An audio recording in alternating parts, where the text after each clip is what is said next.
प्रियंका गुप्ता, यहाँ पर मौके की नजाकत को देखकर नारों में भी बदलाव होता है, अपने नैरेटिव में भी चेंज लाया जाता है, यानी सब चल रहा है विकास के नाम पर, योजना के नाम पर, नारों के नाम पर यहाँ वोट मांगे जा रहे हैं।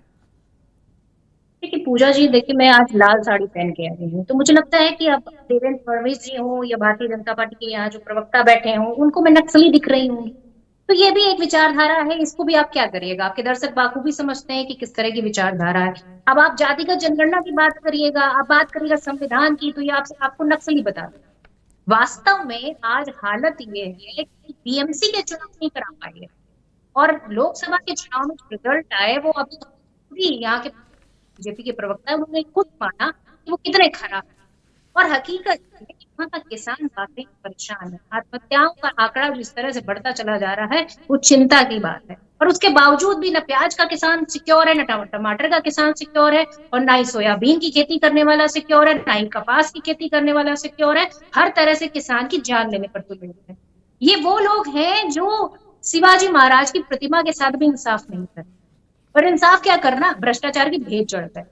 आप बताइए कि कितनी इंडस्ट्री बंद हो गई, जो छोटे एमएसएमई उद्योग होते हैं 12,000 के करीब इनकी सरकार में बंद हो गए, और लगभग 54-55 हजार तक के लोग बेरोजगार हो गए। अब ये रोजगार पे बातें भाषण देंगे, पर रोजगार पे जो भाषण देंगे वो कथनी और करनी में जो अंतर है वो तो दिखेगा ना वहां की जनता को। आप बताइए कि किस तरह से जो नौकरियां गई, अब आप ये बताइए किस तरह से चांदी टनों चांदी की जा रही है, पर अब कोई नहीं बता रहा कि वो चांदी कहाँ से आ रही है, किसकी है। क्योंकि भारतीय जनता पार्टी वैसे अभी होता ना निकल गया कहाँ से आएगी, किसकी है, और कैमरे ले लेके वहां पे जो है ना पूरी रिपोर्ट आ रही होती, पर अभी नहीं आएगी क्योंकि हो सकता वो नहीं की हो। महिला सुरक्षा की बात करते हैं, महिला सुरक्षा में बदलापुर जैसे केसेस सामने आए, उसके बाद क्या रुके क्या? आज महिला अपराध में नंबर 2 पर हो गया है महाराष्ट्र, नंबर 1 पर बच्चों के साथ अपराध में हो गया। तो क्या कर रही है, हाथ पर हाथ धरे रखे बैठे हुए। आज ये बातें कर रहे हैं कि महिलाओं को हम ये दे देंगे वो दे देंगे। अरे आप बताइए ना, सिलेंडर क्यों नहीं दिया आज तक आपने 500 रुपए में? उन महिलाओं के लिए आपने क्या किया? सबसे बड़ी बात ये है कि किस तरह से महिलाएं ये भी है ना, लाडकी बहन योजना ने आपके बराबर फाइट में लाके खड़ा कर दिया है।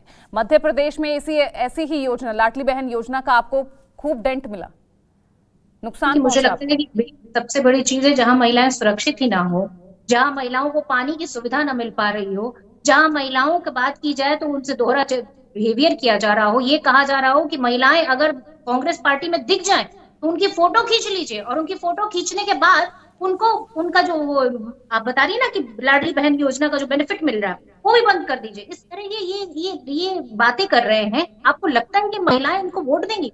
महिलाएं पूरी तरीके से समझ चुकी कि भारतीय जनता पार्टी लेकिन अब तो उद्धव ठाकरे को बीजेपी आपके रिश्तों को लेकर, जो आपके नेताओं ने अपमान किया, बाला साहब ठाकरे, हिंदुत्व विचारक वीर सावरकर का, वो याद दिला रहे हैं, उनका पक्ष ले रहे हैं।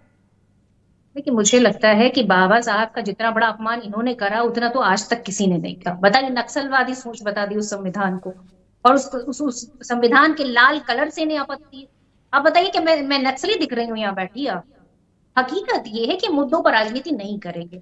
आज जरूरी है कि किस तरह से महिलाओं को आगे किया जाए। हमने कहा है कि हम 3,000 रुपए महीना माह जो है महिलाओं को देंगे, फ्री बस की यात्रा देंगे, उसके साथ में जातिगत जनगणना कराएंगे, 50% की जो कैपिंग है वो भी पूरी तरीके से खत्म की जाएगी, 25 लाख तक का स्वास्थ्य बीमा दिया जाएगा, 3 लाख का किसानों का कर्ज माफ किया जाएगा, और 50,000 तक का जो कर्ज चुकाएंगे उनको प्रोत्साहन भी दिया जाएगा। बेरोजगारों को 4,000 महीना भत्ता दिया जाएगा। 6 सिलेंडर जो है वो 500 रुपए के दिए जाएंगे महिलाओं को, और इसके साथ में 100 यूनिट बिजली फ्री जाएगी, जिनकी बिजली की जो खर्च है वो 300 यूनिट तक का है।